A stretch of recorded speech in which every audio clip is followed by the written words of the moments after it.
நீங்கள் தவறவிட்ட எபிசோடுகளை இப்பொழுதே காணுங்கள் உங்கள் Tandivan.com மற்றும் Tandivan யூடியூப் சேனலில்.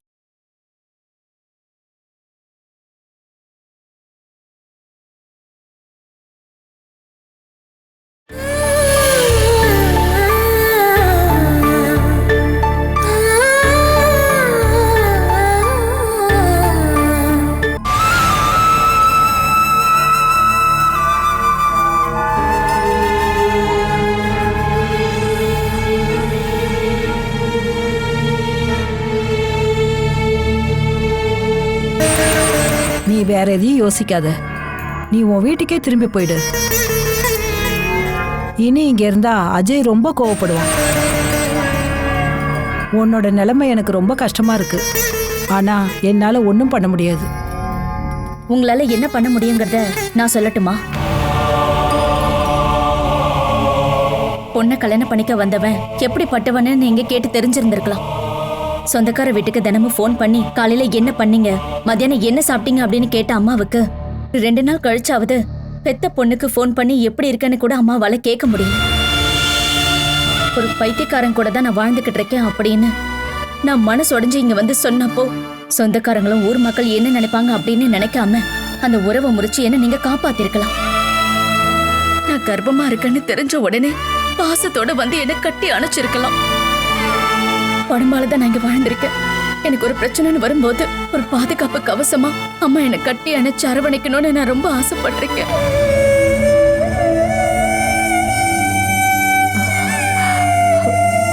செல்லம், பாசத்தை கேட்டு வாங்குற அளவுக்கு ஒரு கதிக்கட்ட பொண்ணை நான் மாறிட்டேன்ல. இனிமே உங்களுடைய பாசம் எனக்கு வேண்டாம். தங்கம், குழந்தைய நான் தூக்கட்டுமா?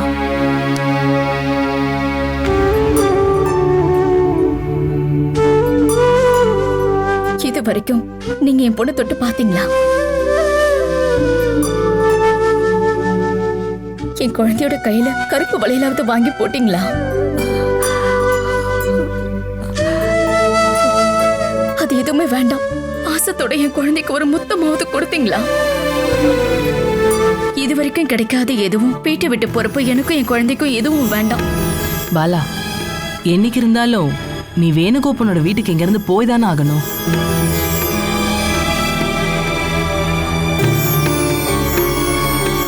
நீ சீக்கிரமாவே கிளம்பி போறதா நினைச்சுக்கோ. நீ இங்க இருந்து போறத பத்தி சொல்ல ஹரிக்கு கால் பண்ண. உன்னை வெறும் கையோட அனுப்பக்கூடாதுன்னு ஹரி என்கிட்ட சொன்னாரு. இன்னைக்கு பேங்க் லீவ் ஆச்சே, அதனால என் கையில இருந்த காசு இவ்வளவுதான். இந்தா, இத வச்சுக்கோ.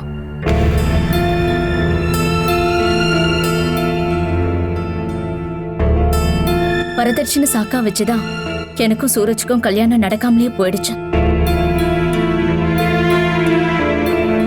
என் கல்யாணத்துக்காக நான் சேவ் பண்ணி வச்சிருந்த பணத்தை எதுக்கு எடுத்து கொடுத்தேன்னா ஹரியன் எனக்கு ஒரு நல்ல வாழ்க்கை கிடைக்கணும் தான்.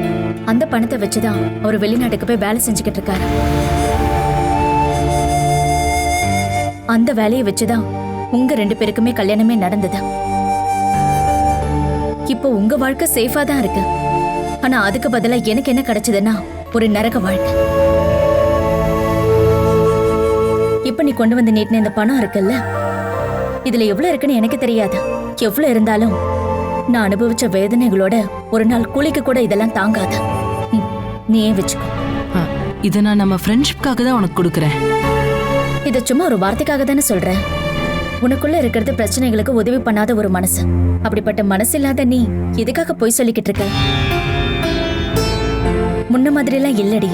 பாசமும் அன்பும் இப்ப வார்த்தைகளால மட்டும்தான் இருக்குன்னு எல்லாருக்குமே தெரியும். நீ இப்போ இதை நீட்டினது ஒரு டார்ச்சர் எங்கிருந்து தொலைஞ்சு போகுதுங்கிற சந்தோஷத்துல கொடுக்குறேன்னு எனக்கு நல்லாவே தெரியும். உன்னுடைய இடத்துல நான் இருந்திருந்தாலும் சத்தியமா நானும் இப்படிதான் நடந்திருப்பேன். எனக்கு உன் மேல கோவம்லாம் ஒண்ணும் இல்லை. ஹரியன் கிட்ட ஒரு வார்த்தை கூட கேட்காம உன் பணத்துல இருந்து எனக்கு எதையாவது கொடுக்கணும்னு உனக்கு தோணுச்சுல்ல? பாலா, இது ஹரி சொல்லிதான் நான் நம்பிட்டேன். என்ன இன்னும் ரெடி ஆகலையா? குழந்தைய வச்சுட்டு நீ நடந்து போக வேண்டாம் தான் நான் ஆட்டோ வர சொல்லியிருக்கேன். வண்டி இப்போ வந்துடும், சீக்கிரம் கிளம்பு. முறைச்சு பார்க்கறத விட்டுட்டு முதல்ல கிளம்பு. நீ எப்படி பார்த்தாலும் ஒன்றும் மாற போறதில்ல. உன்னை அடிச்சு துரத்தணுமா என்ன? வேண்டாம், இவ்வளவு சீக்கிரம் நீ இவ்வளவு தூரம் மாறிட்டேன்னு நினைச்சு நான் யோசனை பண்ணிக்கிட்டு இருந்தேன். இன்ஜினியரிங்க்கு இல்ல, நீ படிக்க போறது MBAவுக்கு தான். பிசினஸ்ல நீ ஜெயிச்சிருவ. லாபம் வரத மட்டும் நீ கூட வச்சுக்கணும் அப்படின்னு நினைக்கிற பிசினஸ் மைண்ட் உன்கிட்ட இருக்கு. இப்படி தேவையில்லாதெல்லாம் பேசாத. முதல்ல குழந்தைய தூக்கிட்டு இங்க கிளம்பு.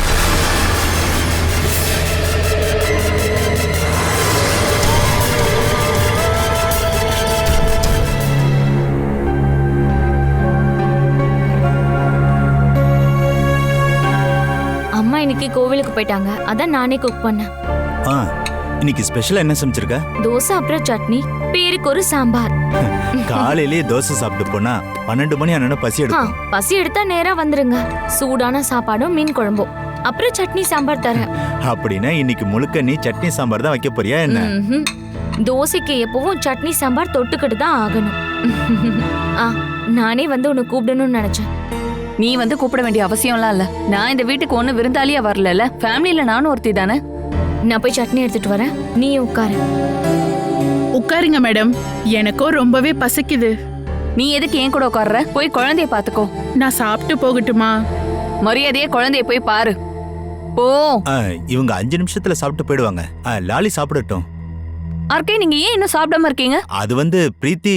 அவ வரட்டும், நான் உங்களுக்கு பரிமாறுறேன். போதும் போதும். இல்ல, அப்படியெல்லாம் சொன்னா சரியா வராது. இதையும் சாப்பிடுங்க.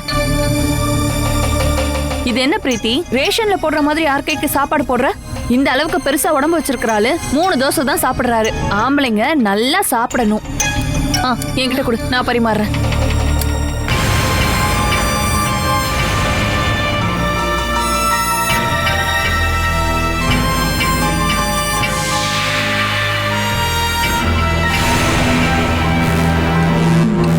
நீங்களே எல்லாமே பரிமாறிட்டீங்கன்னா பிரீத்தி மேடம் பரிமாறதுக்கு பிளேட்ல இடமே இருக்காது. உன்னை நான் ரூமுக்கு போ சொல்லி சொன்னேன்ல, கிளம்பு. லாலி, அது யாருன்னு போய் பாருங்க. லாலி, வீட்டுக்கு யாராவது வரும்போது இங்க இருக்கிறவங்க யாராவது தான் டோர் ஓபன் பண்ணி விடணும். சர்வெண்ட்லாம் போக கூடாது. பிரீத்தி, நீயே போய் தர.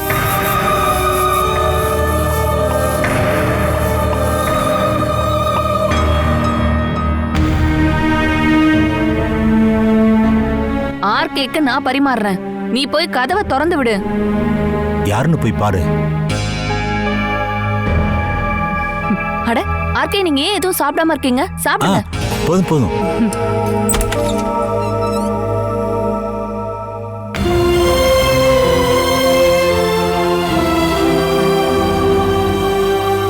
நீ என்ன அப்படி முழிக்கிற? இல்ல, அதெல்லாம் ஒண்ணும் இல்ல. உள்ளவா. அட சூரஜ், வாங்க வாங்க.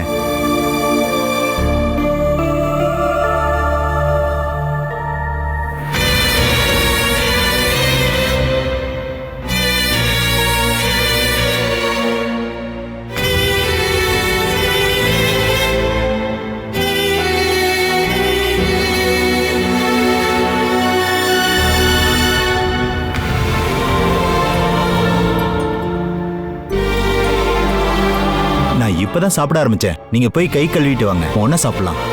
நான் சாப்பிட்டுட்டு தான் வந்தேன், எனக்கு எதுவும் வேண்டாம். சரி, அப்போ டீ போடவா? ஒரு கிளாஸ் தண்ணி மட்டும் போதும். ஜமீலி, சூரஜுக்கு தண்ணி கொண்டு வந்து கொடுமா.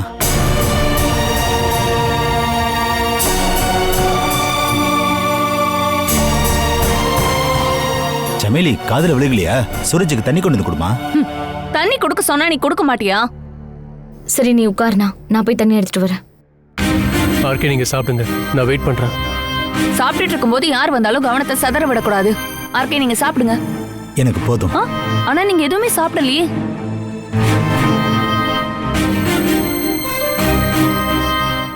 ஆர்கே, ப்ளீஸ், எனக்காக இது ஒண்ணே ஒண்ணு சாப்பிடுங்க. எனக்கு வேண்டாம்.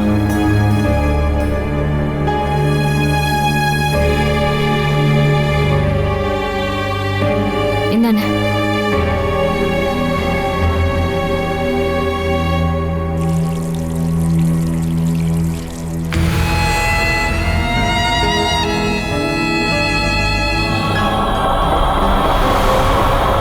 ஆர்கே, இன்னைக்கு நீங்க எங்கேயாவது வெளியே போறீங்களா? கடைக்கு போனாதான் தெரியும். இல்லனா நீங்க கொஞ்சம் சீக்கிரம் வரணும். நான் என் பொண்ணுக்காக சில ஃப்ராக்ஸ் எல்லாம் டிசைன் பண்ணிருக்கேன், அதை வந்து பார்க்கணும்.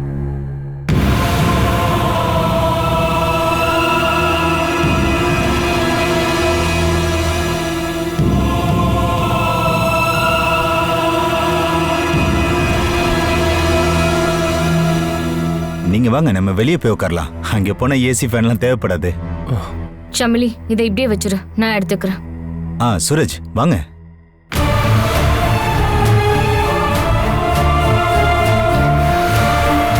இப்ப வீட்டுக்கு வந்தார்ல, அவர் யாரு? அவர்தான் சம்பளி மேடத்தோட ஹஸ்பண்ட் சூரஜ் சார். அவர் தானே உன்னை கல்யாணம் பண்ணாரு. உன் குழந்தைக்கு அவர் தானே அப்பா. ஆனா நீ அவர் முகத்தை கூட பார்த்து பேச மாட்டேற. அந்த ஆள் யாருன்னே எனக்கு தெரியாது. என்ன மேடம், அவர் யாருன்னு தெரியலையா? அவர் யாருன்னு அதுக்குள்ள மறந்துட்டீங்களா என்ன? அவர் சூரஜ் சார் ஆச்சே. Suraj sir madam. கண்டவன் கிட்ட எல்லாம் எனக்கு பேசி பழக்கம் இல்ல. அதே மாதிரி இப்ப வந்தவன் யாருன்னே எனக்கு தெரியாது. எனக்கு அவனுக்கும் சம்மந்தம் இல்ல. மேடம், நீங்க இன்னும் சாப்பிடல. எனக்கும் பசிக்கவே இல்ல.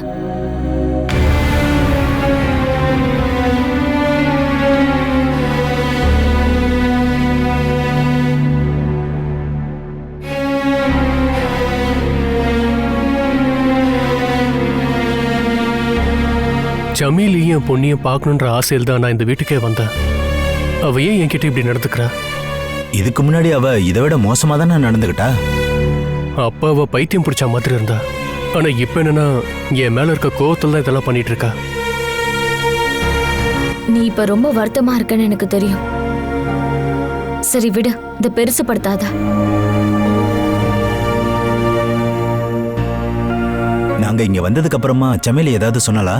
அண்ணன் மேல அவளுக்கு இருக்கிற கோவம் இன்னும் கொஞ்சம் கூட குறையவே இல்லை. நீங்க குழந்தையதான் எடுத்துட்டு போக வந்திருக்கீங்கன்னு அவ சந்தேகப்படுறா. அவ எதுவும் சாப்பிடாம ரூமுக்கு போய் கதவை சாத்திக்கிட்டா. அவ இந்த வீட்டுக்கு வந்ததுக்கு அப்புறம் நாம நினைச்ச மாதிரி எந்த பலனும் கிடைக்கல. இப்பதானே ஒரு வாரம் ஆயிருக்கு. இன்னும் கொஞ்ச நாள் பொறுமையா போட்டும். சூரஜ் சார், மேடம்க்கு உங்க மேல இருக்கிற கோவம் கொஞ்சம் கூட குறையலனாலும் இங்க வந்ததுக்கு அப்புறம் முதல் குழந்தை இல்லைன்ற வருத்தம் அவங்கள விட்டு போயிருக்கு. அப்புறம் இன்னொரு விஷயம், என்ன வேலையா இருந்தாலும் சரி எங்களை யாரும் தொந்தரவு பண்றது இல்ல. எங்க போறதா இருந்தாலும் சரி ஆர்கே சார் வண்டியில போய் ஏறிப்பாங்க.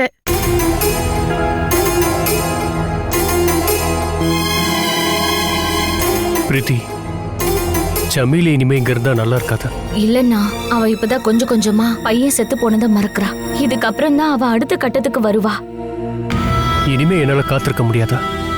இனி அவ இங்க இருந்தானா அது உங்க லைஃபையும் தான் பாதிக்கும். உண்மைதான், உங்களோட வாழ்க்கையும் வீணாயிடுச்சு. இதுக்கப்புறம் உங்க தங்கச்சியோட வாழ்க்கை வீணாகாம பாத்துக்கணும். இப்ப யாரும் உங்களை இங்க வர சொன்னது? யாரும் சொல்லல. அப்போ உள்ள போங்க. லாலி சொன்னது ரொம்ப சரி. எனக்கு உதவி பண்ணதா நீ இந்த பாரத்தை தலையில தூக்கி வச்சிருக்க. அதனால உனக்கு எந்த பிரச்சனையும் வரக்கூடாது. இதெல்லாம் நடக்கும்னு தெரிஞ்சுதானே நான் அவளை இங்க கூட்டிட்டு வந்தேன். இன்னும் ஒரு மாசம் போட்டும். என்ன இருக்கே, சில பிடிவாதத்தை பார்க்கும்போது அவங்க கிட்ட நிறைய டிஃபரன்ஸ் இருக்குன்னு தோணுது. பிரீத்தி சொன்ன மாதிரி ஒரு மாசம், அந்த ஒரு மாசம் போகட்டும். மாற்றம் வரலன்னா நம்ம ட்ரீட்மெண்ட் ஆரம்பிப்போம்.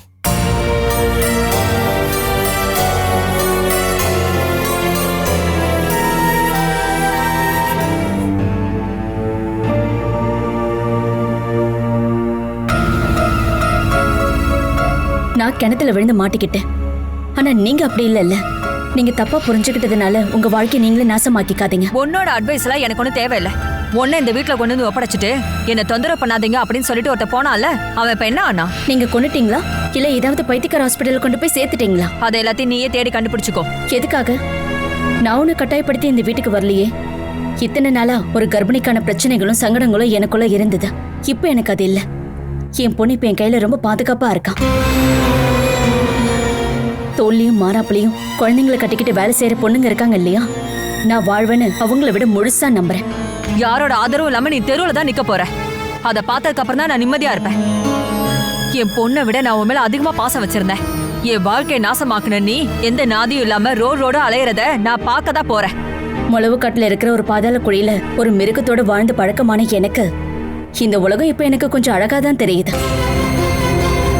நான் வாழ்றதுக்காக என்ன வேணாலும் பண்ணுவேன். ஆனா இதுக்காக யாரு முன்னாலும் என் கையை நீட்ட மாட்டேன். மானத்தை வித்து நான் வாழ மாட்டேன். அதனால நான் தெருவுக்கு போறதை நீங்க யாருமே பார்க்க மாட்டீங்க. உங்களோட குடும்ப வாழ்க்கையில விஷத்தை சேர்த்தது நான் இல்ல. அந்த விஷயத்தை நீங்களே கலந்துக்கிட்டீங்க. அது இல்லாம பண்ணணும்னா அது உங்களால மட்டும்தான் முடியும்.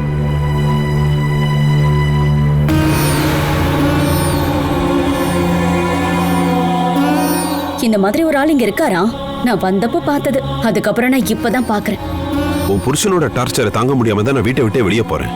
ஒரு 2-3 நாளைக்கு வேணுகோபாலுடைய டார்ச்சரை உங்களால சகிச்சுக்க கூட முடியல அப்படின்னா நானு கல்யாணம் முடிஞ்ச அன்னில இருந்து சரியா சொல்லணும்னா 16 மாசம் அந்த ஆள் கூட வாழ்ந்தன்னா என்னெல்லாம் சகிச்சுக்கிட்டு இருந்திருப்பேன். நீதான் அவன் பொண்டாட்டியாச்சே. பொண்டாட்டினா எல்லாமே சகிச்சுக்கணுமா இல்ல? அந்த மாதிரி ஒரு மிருகத்தை கூட என்ன கல்யாணம் பண்ணி வச்ச உங்களுக்கு எந்தவித பொறுப்பும் இல்லையா? என்னால முடிஞ்ச வரைக்கும் நான் எல்லாத்தையுமே பண்ணிட்டேன். நீங்க எதுவுமே பண்ணவே இல்ல. உங்க பாரத்தை இறக்கிறதுக்காக எங்கேயோ இருந்த ஒருத்தனை புடிச்சு உங்க பொண்ணு அவங்க கிட்ட ஒப்படைச்சிட்டீங்க. அதுதான் பெரிய விஷயமா என்ன? இந்த மாதிரி பாரத்தை இறக்கி வைக்கிறதுக்காக உங்க பொண்ணை யாருக்கையாவது பிடிச்சு கொடுக்கும் போது நீங்க யோசிச்சிருக்கணும். அவ அவளுடைய வாழ்நாள் முழுக்க நரக வேதனையை அனுபவிச்சு அவங்க கண்ணு முன்னாடிதான் இருப்பா அப்படின்னு. நீ என்ன அப்பாவை குத்தம் சொல்லிட்டு இருக்க? அப்பாவை மட்டும் இல்ல, அக்காவோட வாழ்க்கையில எந்த ஆத்மாத்தமும் காட்டாத உன்ன மாதிரி தம்பிங்களுக்கும் நான் சேர்த்துதான் சொல்லிக்கிட்டு இருக்கேன். ஒரு மனுஷனுக்கு தான் நம்ம அக்காவை கல்யாணம் பண்ணி கொடுக்கறோமா அப்படின்னு விசாரிக்கணும். வேணுகோபால் மேல எனக்கு கோவமோ வைராக்கியமோ பகையோ எதுவுமே இல்ல, அனுதாபம் மட்டும்தான் இருக்கு. காரணம் அந்த ஆள் ஒரு நோயாளி. அந்த நோய் தான் அந்த ஆளை ஒவ்வொன்னா செய்ய வைக்குது. ஆனா நீங்க உங்க மனசுக்குள்ள அப்படி என்ன வியாதி தான் ஒளிஞ்சுக்கிட்டு இருக்க? நீ யாரு என் அப்பாவை பார்த்து கேள்வி கேட்கறதுக்கு? ஏற்கனவே உன்னை ஒதுக்கி வச்சிருக்கோம். இந்த வீட்டுல பேச உனக்கு உரிமை இல்ல. வா என் கூட, வா வெளியில. அஜயா, வா வெளியில. மரியாதையை விட்டு வெளில போயிடு. உன்னோட திமுறையும் இந்த பேச்சையும் உன் மாமியா வீட்டுல போய் வச்சுக்கோ.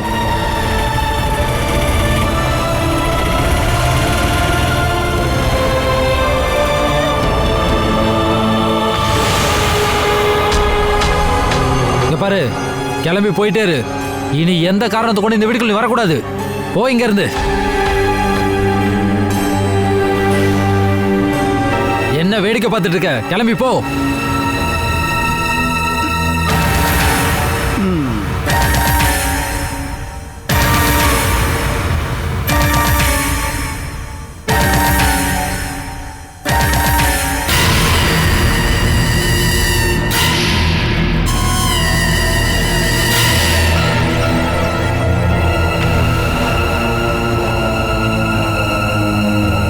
இறங்கி வாடா தம்பி.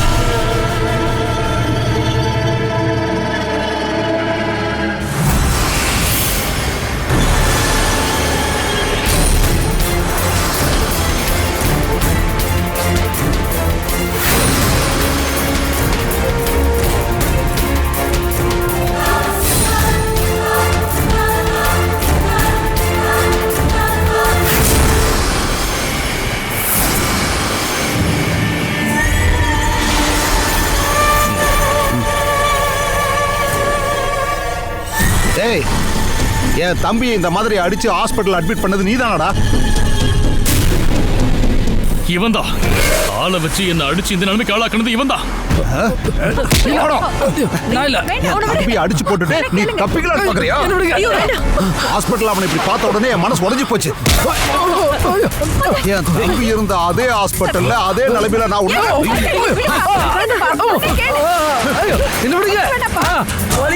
சொல்லு கேளு. வேண்டாம், அவன் அடிக்காத. கேளு. அப்புறம் என் பையனை அடிக்காத. நான் சும்மா விட மாட்டேன்.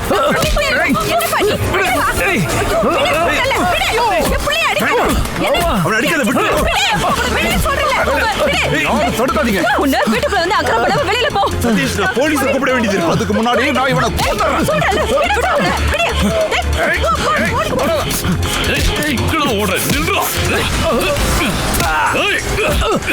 ஆளு வச்சு என்ன அடிச்சலடா.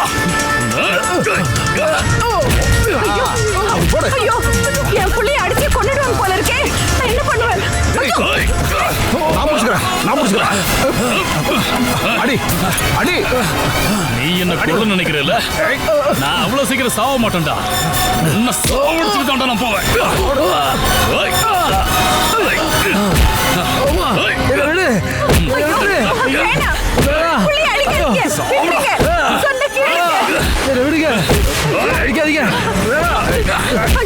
என் பையன் ஒண்ணு பண்ணாதீங்க. அவனை விட்டுருங்க.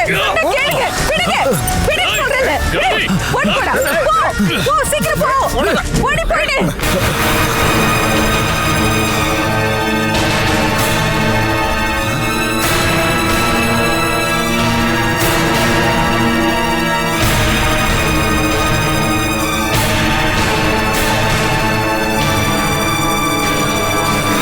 கிளவி இருக்காளே. டேய் தம்பி, அவன் ரொம்ப வேகமா ஓடுறான்டா. கண்ணை மூடி திறக்கிறதுக்குள்ள ஓடிட்டான். திரும்ப வருவான்ல, அப்ப பாத்துக்கலாம்.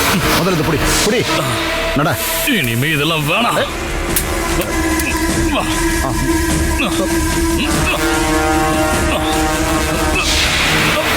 விடு.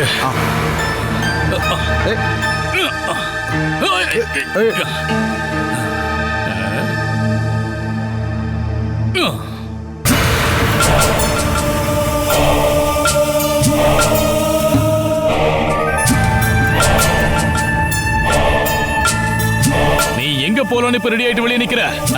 நான் இனிமே வரவே மாட்டேன்னு நினைச்சிட்டியா? முதல்ல உள்ள போடி. என்னடி முறைச்சிட்டு நிக்கிற? உள்ள போன்னு சொல்றேன்ல. டேய், இது இவளோட பேக் தானே? இத கொண்டு உள்ள வைடி. வைடிங்கற. நீதான் என்ன அடிக்கிறதுக்கு உன் தம்பிக்கு ஐடியா கொடுத்தியாடி? சொல்லுடி, நீதானா? இத பாருங்க, இவ உடம்புல முழுசா காயம் ஆறல. டிஸ்சார்ஜ் பண்ணிக்கங்கன்னு டாக்டர் சொன்னாரு. ஆனா இவன் இங்க தான் வருவேன்னு கட்டாயப்படுத்தி இங்க வந்துட்டான். ஒரு வாரத்துக்கு இவனை நல்லபடியா நீங்க கவனிச்சுக்கணும்.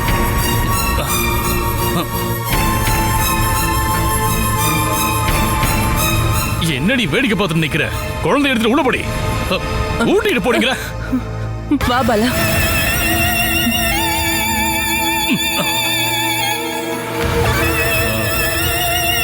என்னடி? இத பாருங்க, இவனை நல்லபடியா கவனிச்சுக்கிறதுக்காக ஒரு வாரம் நான் இந்த வீட்டுல இருப்பேன். எனக்கோ இவனுக்கோ இந்த வீட்டுல எந்த குறையும் வந்துடக்கூடாது. வந்துச்சுன்னா நான் இவனை மாதிரி இல்ல, எல்லாரையும் உண்டு இல்லைன்னு பண்ணிருப்பேன். வாட தம்பி, நம்ம உள்ள போய் ரெஸ்ட் எடுக்கலாம். வா பாத்து மெதுவா.